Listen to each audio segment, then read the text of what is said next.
I really like working with people who know that there's something better and they are just not sure how to get it. Because once I give them the key that they're missing, watching them succeed and surpass their goals is magnificent. Welcome to the My Future Business Show, where we get you in front of your best audience and keep you there.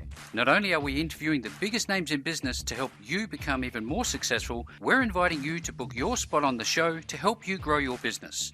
So at the end of the call, make sure you fill in the interview application form at myfuturebusiness.com/interviews. Hello and welcome back to the My Future Business Show, the show that gets you in front of your best audience and keeps you there. Have I got somebody very special lined up for you today? I'm on the line with the wonderful Leah Ellis. How are you, Leah? I'm doing really well today. How are you? I'm very well. I've got 2 feet and a heartbeat. I like to say I can't really complain too much. Now, you are a business owner, financial coach and money mentor, and we're going to be talking about money management for entrepreneurs and your journey about building your own business called Endeavour Financial Coaching. And importantly, we're going to be dispelling money myths and we're going to be slaying a few money dragons. But before we do any of that, I'd love to learn more about you. So where are you calling in today from? We're in sunny Southern California, which is a bit of a misstatement today because it is cold. Oh, okay. And cloudy. Yeah, you can't be sure. There's no such thing as seasons anymore, I'm starting to find. Yeah. We've had snow in the desert twice in a week, and I just don't find it acceptable whatsoever. No, absolutely. Absolutely not. Now, I'd love to just share, just to give some context to the audience, about some of the things you like to do. The first thing I noticed when I went over your information is your beautiful family. I noticed a photo of you guys all dressed up. Tell us a little bit about that. So we're a little bit nerdy. Both of my daughters are named after sci-fi shows, and my son is named after a character on a drama. So we decided for our Christmas cards last year, when my third baby was born, we were going to dress as the Incredibles. So our family photo on our website and our Christmas cards for 2021 are all of us dressed as the Incredibles. That's excellent, and I think it's very important given the context of today, because we know that day to day people are struggling with finance, and we're going to take a deep dive into that momentarily. But before we do that, I'm wondering what you guys like to do in your downtime. Do you have much time away from business? Yeah, we try pretty hard to make sure we schedule time. So both of my daughters are in ballet and tap dance and jazz dancing classes. So we go to lots of dance classes and recitals. My oldest daughter is also at a modeling school, so we go watch her practice how to walk the runway. Mm-hmm. And then we do board game nights at the end of every month at our house, and all of our friends come and we drink an embarrassing amount of alcohol and play board games. You too? Oh no. Yeah. I'm wondering. We share it a lot. We share it a lot among a lot of people, so it's okay to consume a lot of alcohol among a lot of people. Oh, I love it. Now, given that you're a busy parent, I know how tough it can be to run a business and look after yourself. How do you do that? How do you get some time for you? I have a planner that swears at me, and I just do what the book says. Right. Okay. So what do you do? Do you do sports or do you yoga? What's your thing? I'm a part of a couple of really cool networking groups. I'm very extroverted, so I get a lot of energy and inspiration from just chatting with other people. Mm-hmm. So I do networking groups, and they're where I solve all my problems when I'm feeling overwhelmed and stressed out. I go and talk to somebody. So I schedule about 3 hours a week to networking groups, and I go and I talk to other people. Yeah, it's funny because a lot of extroverted people do get that energy, don't they? Mm-hmm. They need that interaction. Now, tell me, are you like a pet lover? Do you have pets in your family? Well, we like to have lots of people and mouths to feed. So we have 2 daughters, 2 bunnies, 2 cats, and a son. Oh, there you go. So we're joking that we need a second son to even everything out. So, did you grow up in the location that you're living in now? Tell us a little bit about your childhood. Well, my childhood was a mess, and we lived everywhere. But I spent most of my childhood in Kansas and 3 years in Germany. 3 years in Germany. What was that like? Cold. Cold. And I was a teenager, so I used it to get in lots of trouble. Now, do you have one thing about your childhood that is fondly something that you fondly remember? My great grandma was the most ornery woman on the planet, but she was also hilarious and loving, and any moment we spent with her was an amazing moment. So we have a lot of discussion on the show about formative stages throughout our life, and we talk about the people that have impacted our life's journey when we're younger. You've just talked about a grandparent. Has there been anybody else that you've looked up to and helped you become the person you are today? I went the opposite route and I looked at the situations I didn't want to be in when I Hmm. became an adult. And so I tried to do whatever those people weren't doing. Oh, okay. Was that a long list? Unfortunately, longer than I would prefer it to be. But my mom was in a not very healthy marriage and they Hmm. did not make good money choices. And he used money in a lot of ways to control our family. Hmm. And so when I got older, I was like, money isn't going to be a weapon used against me. That's beautiful. I'd love to hear that because you do often hear about that, don't you? I'd love to talk to you about your daily routine. Are you an early riser, and what's the day look like for you? 6 months ago, I would have told you I don't wake up until 9 o'clock in the morning. But in the meantime, I found, I don't know, everybody's read the book Profit First, Hmm. and I really wanted to be involved in Profit First a lot. So I went and got a job with them. Right. So now I work as a Profit First guide, and our morning huddle is at 6 a.m. my time because most of them are on the East Coast. All right. So now I wake up very early so that I can drink coffee and spend some time decompressing before I hop into start work at 6 a.m. Yeah, fantastic. Do you seem to be somebody who enjoys a good book? Do you like books? Do you read anything other than business books? I like young adult thrillers and fiction, Hmm. like the Hmm. stuff that they end up making into movies anyway. Yeah, I, fantastic.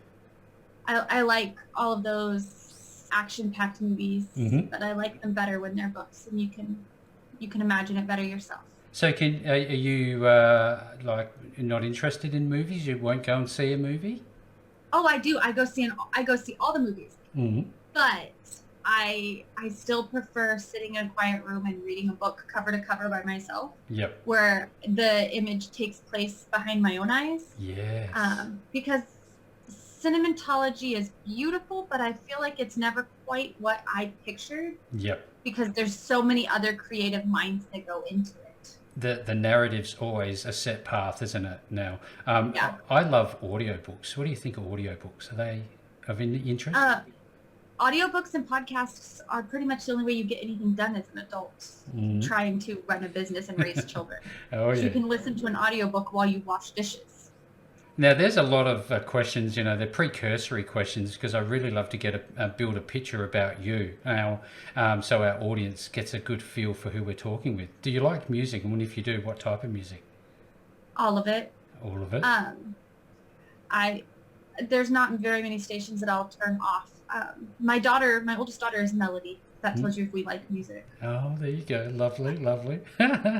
Now, you would have had to have taken some chances to get to where you are with Endeavour Financial Coaching today. What Yeah. do you think about risk? Is it something that we should embrace, and how did you manage it? Um, I think that risk is a part of life, and that if Mm, you're not doing anything with risk, then you're not doing anything with fun, mm, because it's thrilling to get a little risky. I will say that when you're making business risks, it makes sense to double check your expectations, mm, because you're not ever going to jump into a risky investment or opportunity without an idea of mm. where it's going, where you want it to go. So double checking how realistic those are before you jump in. But otherwise, I'm a jump in with 2 feet and see what happens kind of person. And that's what we're going to expand on, that notion of financial risk and how to mitigate those risks in a sensible way, which you have a lot to share with the audience. Now, I'd love to talk about mindset. Do you ever find working with clients that, they're suffering in their mindset, and what do you tell them? Well, we talked a little, you already mentioned a little bit about how you form a lot of things in your formative years as a child that affect how you become as an adult. Mm, And one of my dear friends, Judy Kane, wrote a book based on her experiences. about how her book is Your Four Truths. And one of the things is that most of your subconscious beliefs are engraved by the time you're 7. Wow. And I have lots and lots of clients whose mindset around money is that it made their mom and dad fight a lot when they were a kid. It's overwhelming and it's stressful because when their parents talked about money, it increased the stress in their home. And having to go back and tell them money isn't actually scary. Lack of education and stress are scary. And so we can take away that fear by creating education and lowering our stress. Yeah, that's wonderful feedback, sage advice. Now, you seem to be packed full of knowledge and wisdom. Now, I wonder, are you ever going to package that up in a book of your own, do you think?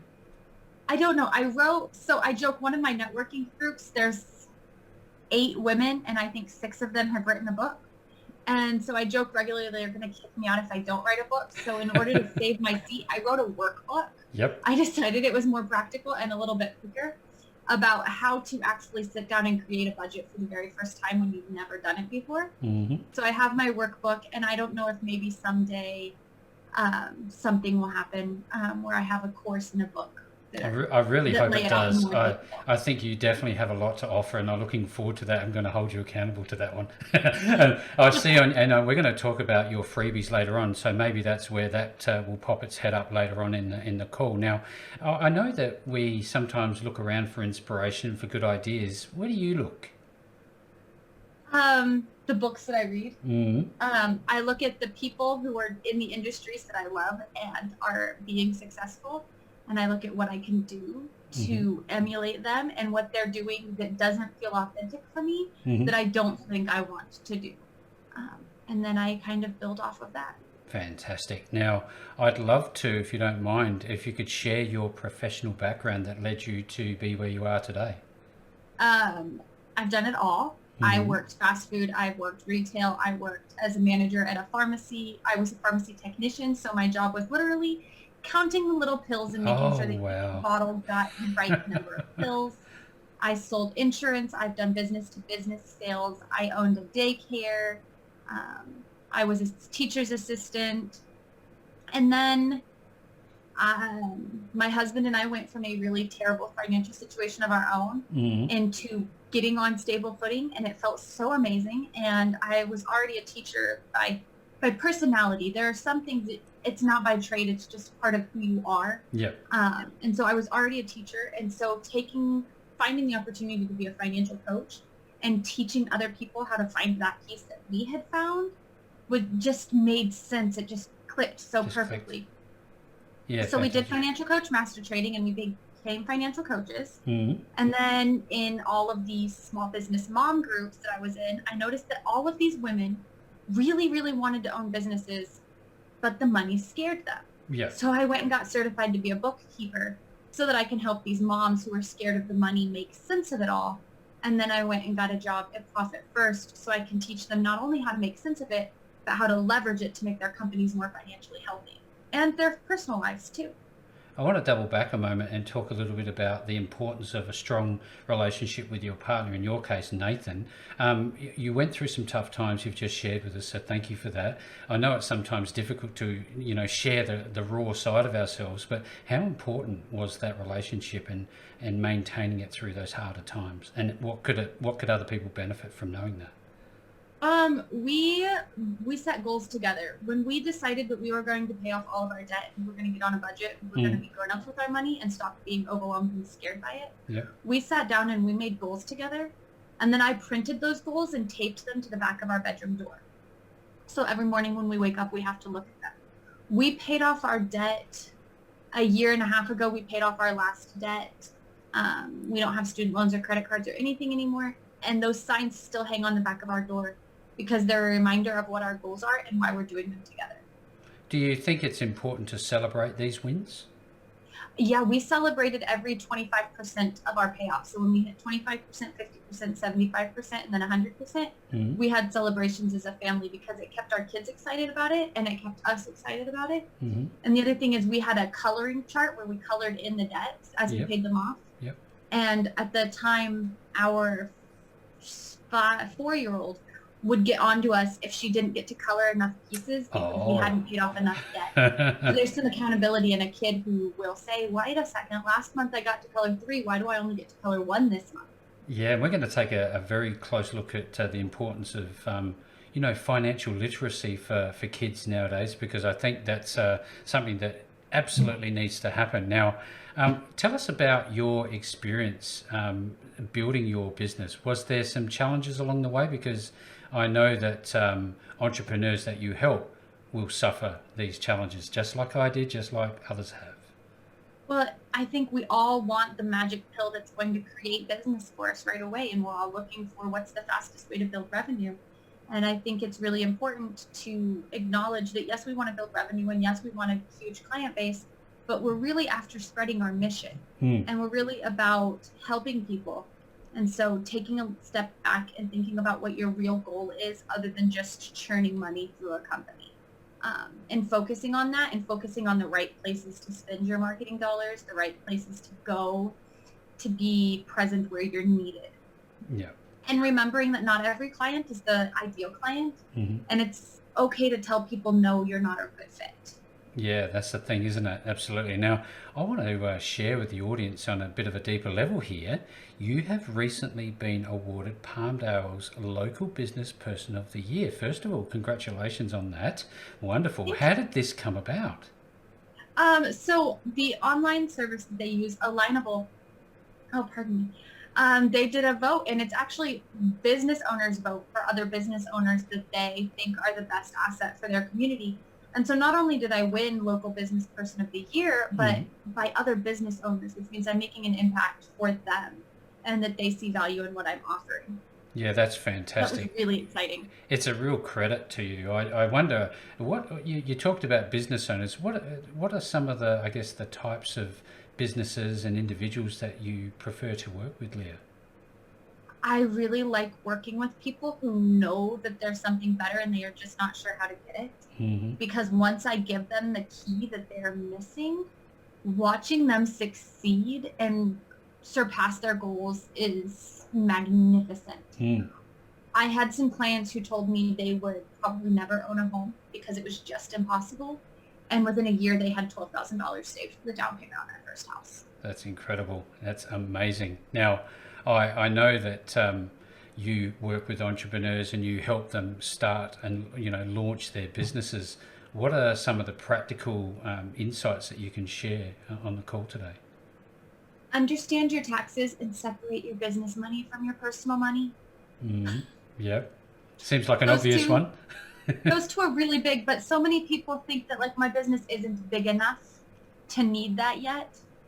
Do it anyway. Do it anyway. From the get-go. Don't wait until you hit some magic number that you made up, because I promise your number is a lot bigger than the IRS's number or the Australian Tax Authority's number, and you're going to wish you had done what they said instead of what you wanted to do. Absolutely. So this is really about knowing the laws and the constraints that I guess dominate how we legislate how we run our businesses, isn't it? Yeah, and understanding that it's okay not to have all the answers. That's why we find business coaches. That's why we go to things like the Small Business Administration, and we look for the answers. Because nobody has all the answers, but we find resources to help us get there and to be what we want to be. And Leah, you would, it seems to me that having the human resources, for lack of better ways to put it, such as yourself available, would really fast track people's knowledge and education on this. Would you agree with that? It definitely gives them a jump start because I can tell them exactly what I needed to do. And once again, going back to one of my networking groups, there's an Esquire in one of my groups who wrote a book on how to launch your first business legally. With the last page of her book is literally a checklist of the legal things you have to do to launch a business in the United States. Yeah, fantastic. Now, I love on your homepage that you talk about dispel money myths and slay money dragons. Where did this come up from? Where did you come up with that? I really wish I could remember. That's great. I said it one day, and then I was like, wait a second, that's what I want to do. Money is not a dragon. Yeah. People get so overwhelmed by money, and the little word becomes this big scary monster. And it doesn't have to be. It's at the end of the day, it's a 6-inch piece of paper. Yep. It's not going to bite you. But we get so overwhelmed by the meaning behind it. And so I want to slay the money dragon, and I want to remind you that it's just paper. Let's talk about myths in a moment, but I just had a question pop up in my mind about the impacts of, I guess, social media and marketing and this whole perception around I need to make $1 million and all these big numbers that you see thrown around. What do you think of that? I think that people get overwhelmed by numbers instead of what the numbers mean. Because saying $1 million sounds really scary and overwhelming. But here in the U.S., at least, reaching $1 million net worth by the time you're in your 60s because you've paid off your house and you have a sound retirement fund is actually pretty easy if you start when you're young. But we get overwhelmed by the large numbers and the timelines that we impose on ourselves. We say, oh, I need to have $1 million by my 40th birthday. Okay, well, do you need $1 million house? Do you need $1 million retirement fund? Are you looking for $1 million annual income? $1 million can mean a lot of different things, but when we're just talking net worth, it's actually the number one most likely to be a millionaire. Maybe it's in the top 3 is a teacher, because they have forced state retirement. Oh, I see. Now, in terms of a dollar figure, is it better for people to be perceiving money as a means to an end rather than the end itself, in terms of saying, I don't want the money, I actually want the lifestyle that the money brings me? Is that correct? Money is a tool. That's it. It's a tool. Yep. You can use it to do whatever you want to do. And there's only 3 uses for it. You can spend it, you can save it, and you can give it away. So unless you're using it for one of those 3 things, it has no purpose anyway. So tell us about compound. What's the value of compounding in your world? Well, just compounding interest gives you the opportunity for that money to grow a lot faster, because you earn interest on the interest that you had previously earned, which is why we tell them start young, because then you have more time to earn interest on more money. So in terms of some of the main myths that you hear people talking about, what are the top 3 that you could share with us? That you have to have good credit to buy a house. You don't have to have good credit. You just can't have bad credit, which means you can buy a house with no credit, which people don't think is possible, but it is. That everybody has a car payment, so it's fine if you do too. Not everybody has a car payment. I own 2 very nice cars. I don't have a car payment. Or 3, that there's some debt is good debt because of the way they're leveraging it. At the end of the day, debt is risk, and I, for one, like to limit my risk as much as possible. And that means not having debt at all.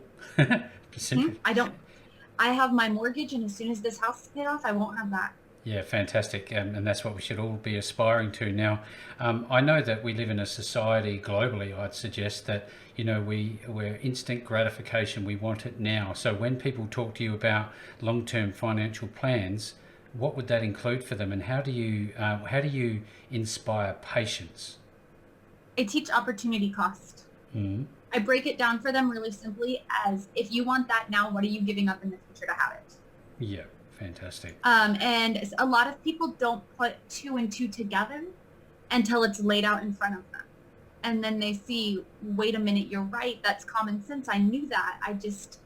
There's a difference between knowing something and being conscious of it, because we kind of just push it back and don't think about it. So when I tell them, go get a car payment, but now you're not contributing to your retirement, and you're going to have to retire at 75 instead of 65 because you don't have enough money saved. Yeah. Was that car worth an extra 10 years of your life working? Yeah, and it's the thing about the word asset versus liability comes up a lot, doesn't it? What can you tell us about assets versus liability? You've just touched on one, but for those who don't really understand that, what's that mean? It's a really easy way. Assets are the things you own. Liabilities are the things you owe. We want to own lots of things and own very little, or owe very little. Oh, very little. Yeah, absolutely. And we live in a plastic society, don't we? I don't know the last time that I had physical cash in my hand.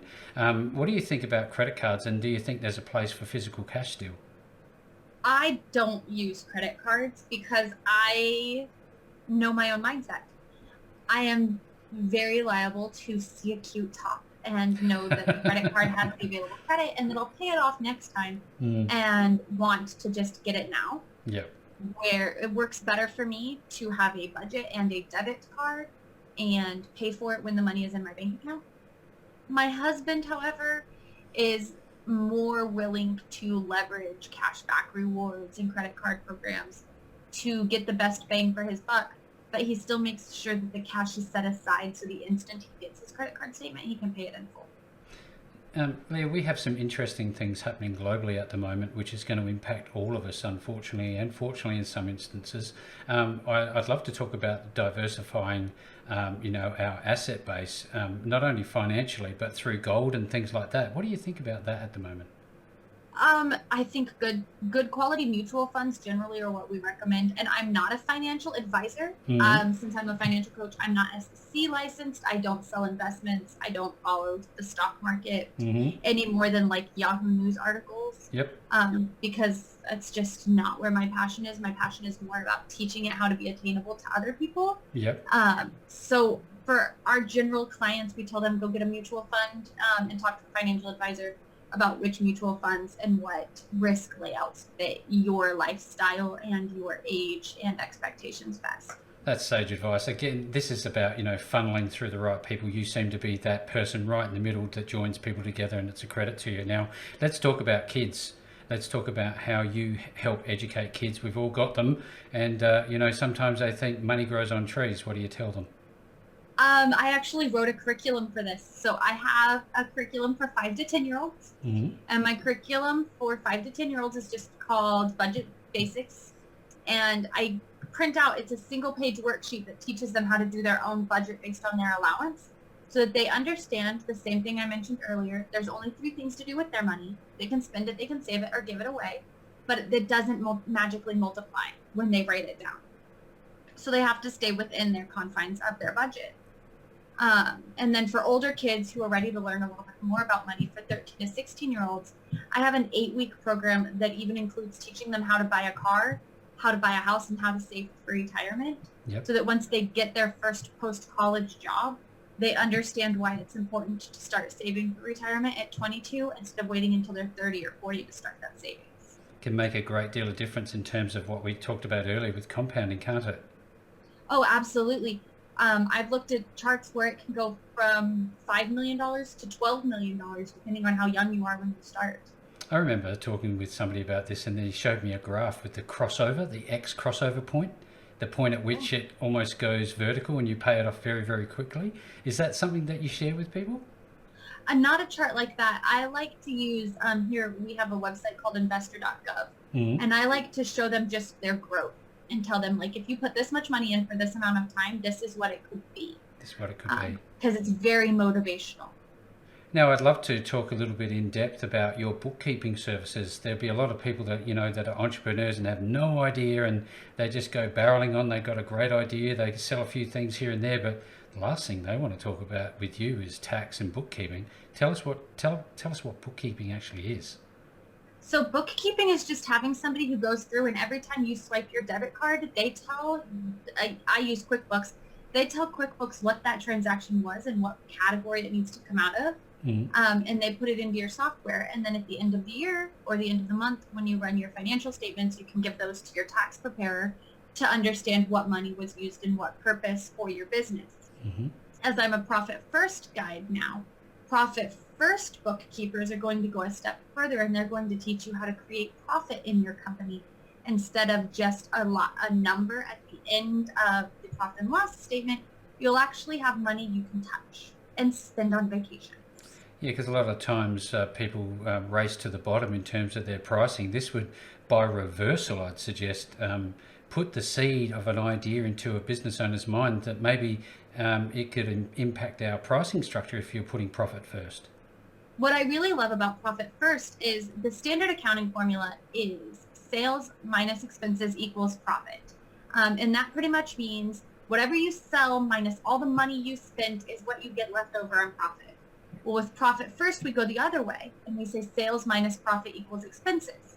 Whatever you sell minus the profit you want to make, what's left is what you have for expenses. And it forces them to get more creative with what money they're using and how, so that they're more careful with where their operating expenses go. And then they have money in their profit accounts And when they realize they can't reach all of their goals, then they can look at lowering operational costs or increasing sales. But it doesn't become this sell or die mentality of we have to sell or we're not going to make payroll. Yeah. It becomes payroll is covered and we have profit. Now we're going to sell more so that our profit can get bigger, not so that we can get a new piece of software.